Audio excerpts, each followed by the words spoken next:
is in and out.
Hello, world. Welcome to Americana. I'm your host, Willie Montague. Tonight, the curtain comes down, the truth they hide, the deals, the power plays, the lives being shaped without your say. We're exposing it all. It's real, it's relevant, and it's relational. Stay tuned. This is Americana.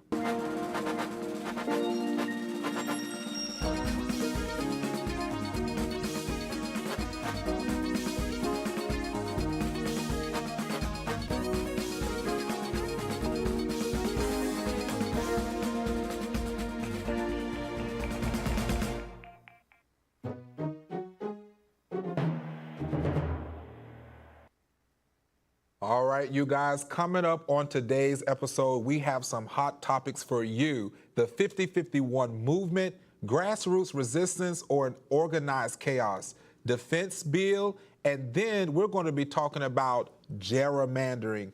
Fair maps, is that really a thing? But later on, we're going to be joined with Russell Drake, who has no problem keeping it real. Lots coming up on today's episode, but before we get started, you already know what time it is. It's Willie's Take.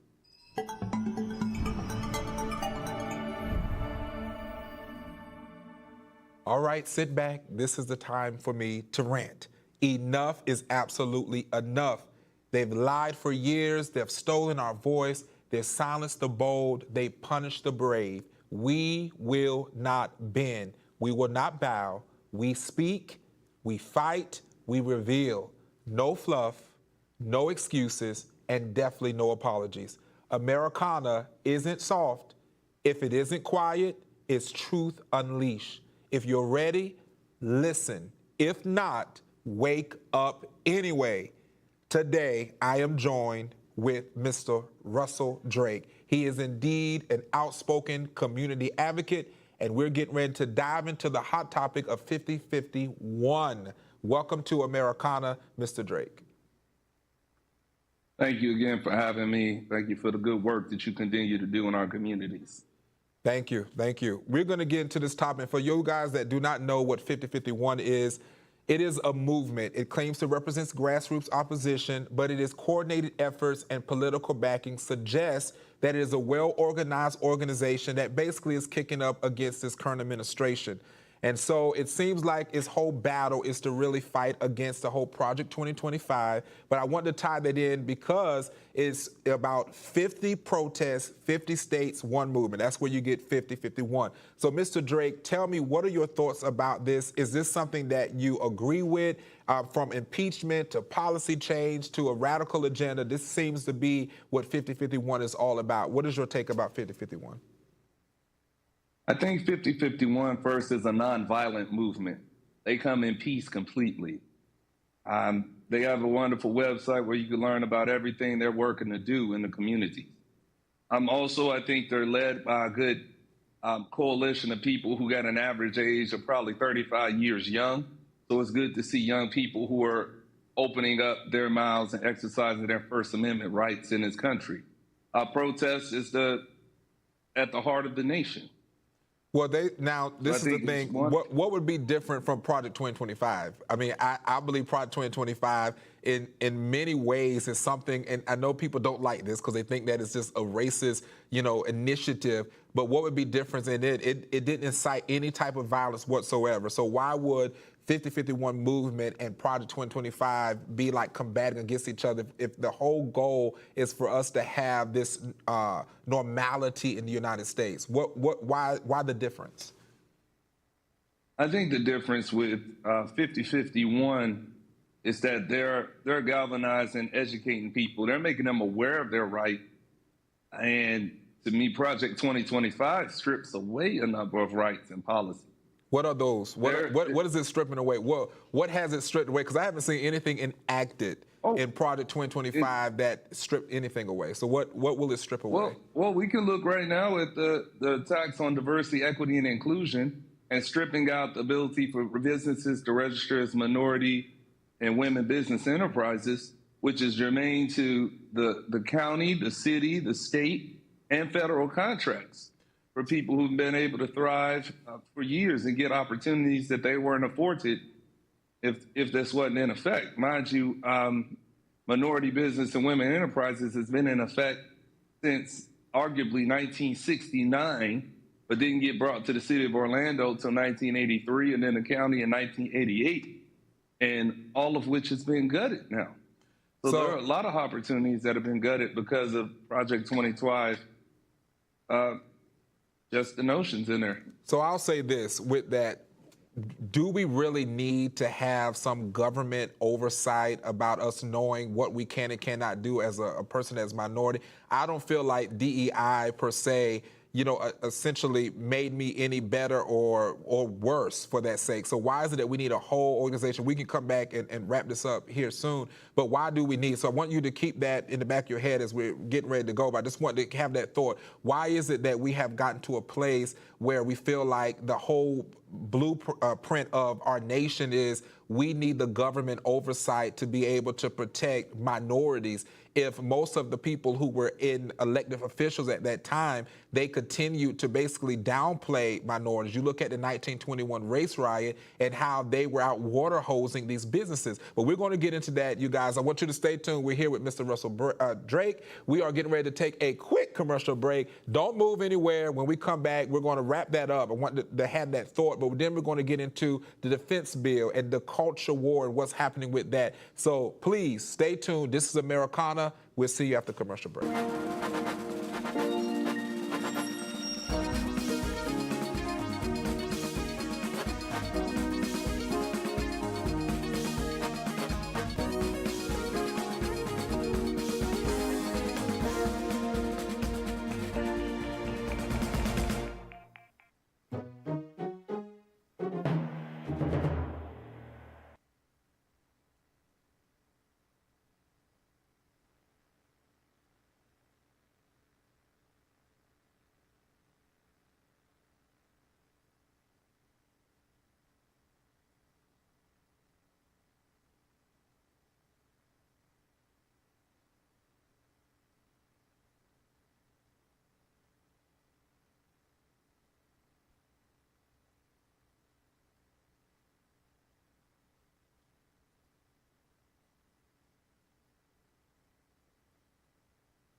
All right, you guys, welcome back from our commercial break. You are indeed watching Americana, and this is Willie Montague. So we have with us Mr. Russell Drake.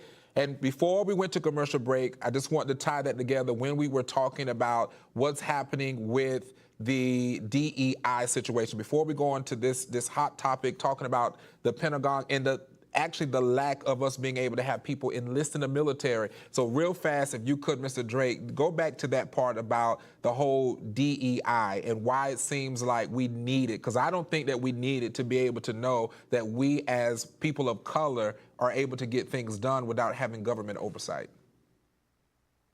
So I think so many things have gotten put into the bubble of diversity, equity, and inclusion.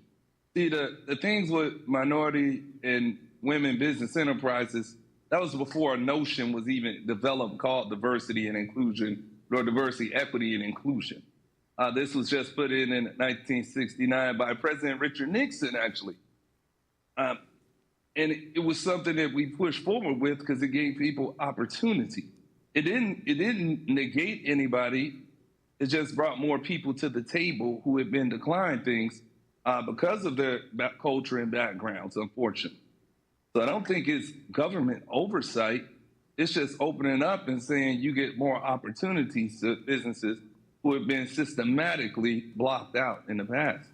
Well, real fast, because we're going to move on to this. But this is, I love talking about DEI, so we're going to move on, I promise you guys. But I just want to get this because we are in 2025, and I just want to get to the point, what is it in 2025 that black people cannot do any different than any other race?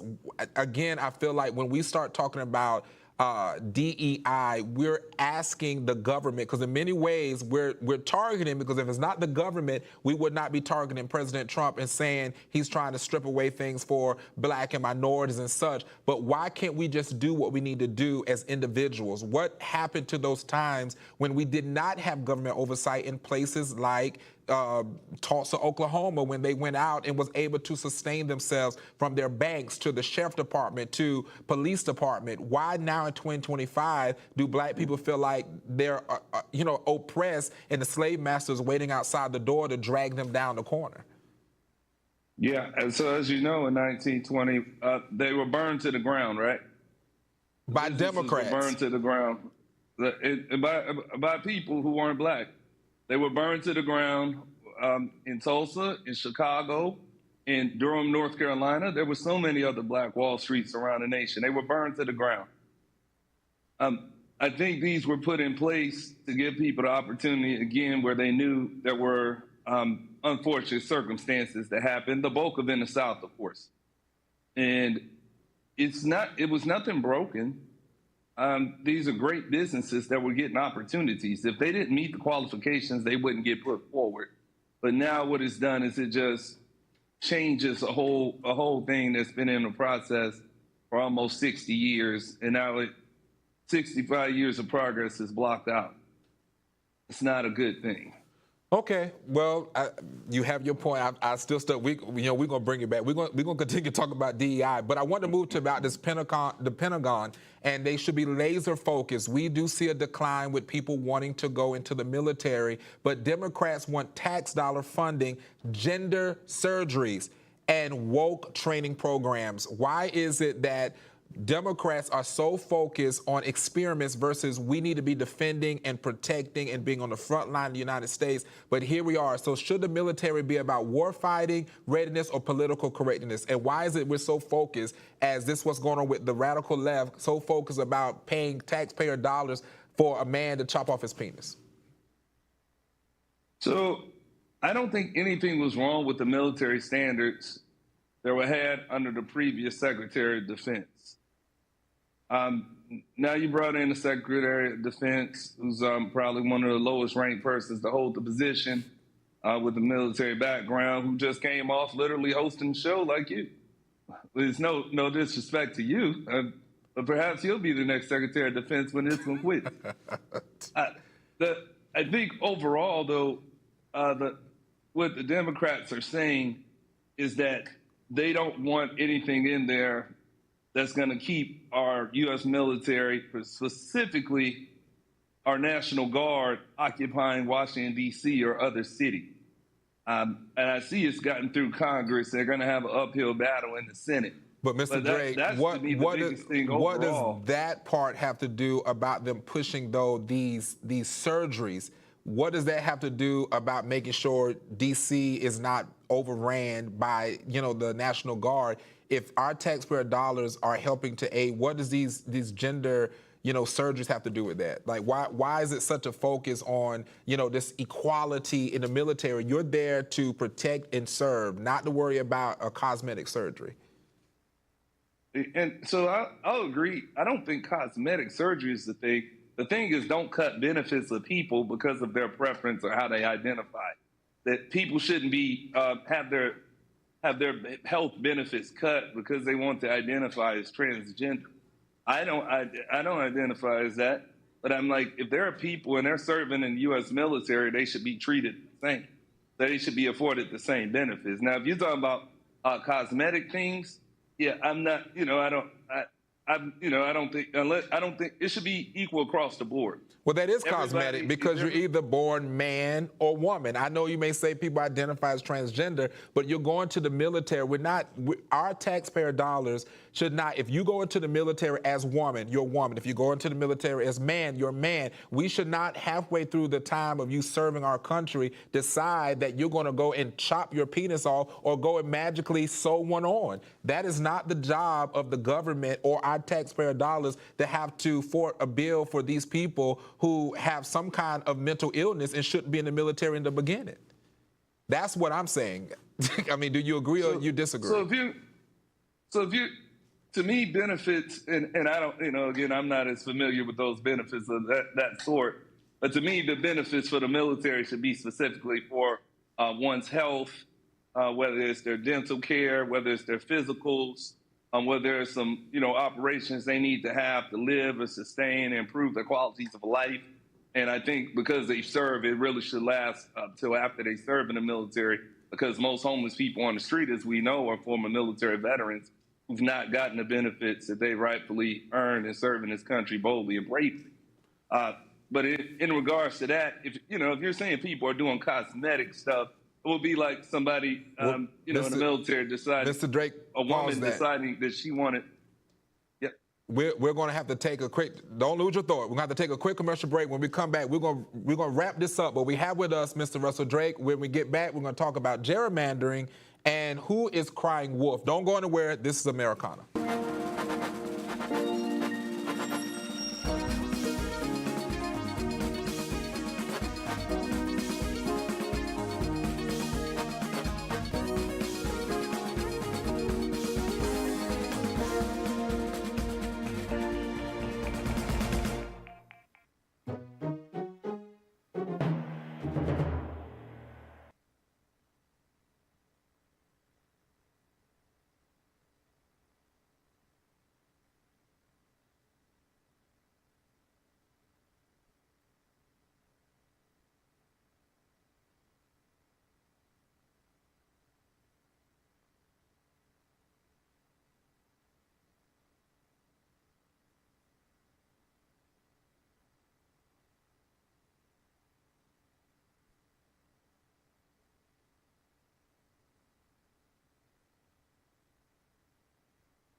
All right, everybody, welcome back. You are indeed watching Americana, and I'm Willie Montague, and we have with us Mr. Russell Drake.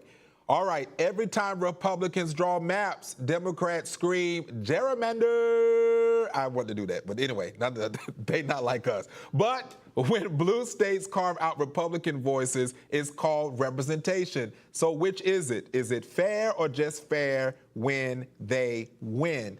Mr. Drake, why is it that now that we're seeing these maps, seeming not to go in favor for Democrats, why is it now it is just, it's gerrymandering, but they do it all the time? How many times do you literally see where maps all through, even in the state of Florida, from Orlando to Jacksonville, there was a map drawn? Do you think that that's fair representation from literally places in Florida and other places where people don't have actual real representation? What's your thoughts on that? So I think overall, when we redistrict, it should be based on some data. So in Florida, to my knowledge, we're redistricting based on the census. Looking at the census data, that's why it's so important that people fill out the information. so you can learn about what's changed as we have so many more people that have moved to the state of Florida. Where it becomes gerrymandering is when there's an intention to carve out certain people from office. In Texas, you have a real example of true gerrymandering in the middle of the decade that there's no need to really redistrict in there other than it's clear that they want to silence some people and pick up some more Republican seats, and that's wrong. We even heard that verbatim from the president himself. But do you think wrong. do you not see that Democrats have done that all the time, that they come in and, you know, when they have control, because it should be state legislators who are elected by the people, decide the maps, not activist judges. They come in, decide these maps, and then they run these particular legislative districts, and they trash it. That's what we're seeing in Chicago. That's what we're seeing in places like Detroit and Orlando, where you have people who are elected by the people, for the people, but they get in office, they help to gerrymander it, and then they don't do absolutely nothing. They become just like the garbage that's on the street. What is your thoughts on that, you know, real fast? We've got about a minute. Well, if anything, gerrymandering has gotten done. If you say it's trash in Orlando, you can thank the governor because he did a great job of gerrymandering around the state of Florida. See, you spoke eloquently about how it should come from the state house. It didn't come from the state house. It came from the governor. The same thing in Texas. But the state house, the state house did vote on it, even though they proposed maps. Just like people can propose maps, the governor proposed a map, and the state legislators decided to go with that map. And that's unprecedented, and that's overstepped, and that's wrong. We have 3 branches of government, and that is not his responsibility, nor is it the governor of Texas, nor the president of the United States. It should be completely in the hands of the state houses. People should not get bullied into it. I don't care which party's doing it. That's wrong. It should, you know, people don't, the legislator shouldn't decide who gets to vote for them. The people decide who they get to vote for. But these particular maps, though, because we're talking about state legislators, these particular maps end up going into congressional maps. For those that don't know, the state legislators decide the congressional maps, not the Congress decide their own maps. So with that being said, like, this is not like necessarily making it just fair. I think that it's fairness across the board, because we have seen poor representation in a lot of these blue ran down cities. When you look at Washington, D.C., and which does not have a congressional representation, but when you have to have the National Guard step in to police a particular area because it's so filthy with crime, what do you have to say about that? This is why we need representation. Whether it's a Republican or Democrat, obviously the Republicans are more concerned about safety than the Democrats, or we wouldn't have to step in and do what's necessary to protect the people. Well, if that was obvious, they would put some common sense gun laws out, and because they have done none, well, all the mass murders that have occurred, they've done zero to that. Even with the tragic murder that just happened in Utah, nobody said one thing about gun laws out there. But what gun law do you? Else? But since we're speaking about what gun law do you need, we have the Second Amendment that says shall not be infringed. What gun law do you need when the Second Amendment protects our right to be able to bear arms? Why do we Everybody should have that. That is a right. I support the Second Amendment as well as the First Amendment. People shouldn't be penalized for that. There should be some consideration to letting people have access, though, to assault rifles or things of the sort. You look at the weapons that are used the most in these mass murders that are tragic and heart-wrenching than we see. But when we talk about the Second Amendment, what is an assault rifle? Is our Second Amendment. So we ought to be able to have and keep and bear arms. It didn't give any type of regulation of that. But when we talk about certain elected officials, that's when they go and say assault rifles. Well, what assaulting what? Like what? Why do we start putting these names when it becomes dangerous to them? This was a target that was on the back of a Republican. This was not about Democrats want gun laws, but it's the Republicans that are being targeted by the Democrats with these same guns. And we still stand for the Second Amendment. Is it? Because, I mean, in Minnesota, we saw 2 state legislators that were shot, one and her husband tragically killed, to which we've heard nothing from the president of the United States yet about, mind you. And we've seen and that was not by a Democrat, mind you. And to me, it doesn't even matter. It's not even among party lines who's doing these crimes. It's a wrong or right thing. And when we get in that thing, see, we're in a bad point in the finger instead of coming up with solutions. We should not be in that case. Well, Mr. Drake, I thank you for joining us. We definitely going to bring you back. You already know that. I do appreciate you. Thank you so much for joining us. And thank you guys out there. That's a wrap for today's Americana. Thank you for tuning in. We'll be back tomorrow, same time, same place, only here on AFRO TV. Until then, stay informed, stay engaged, and stay Americana. God bless you.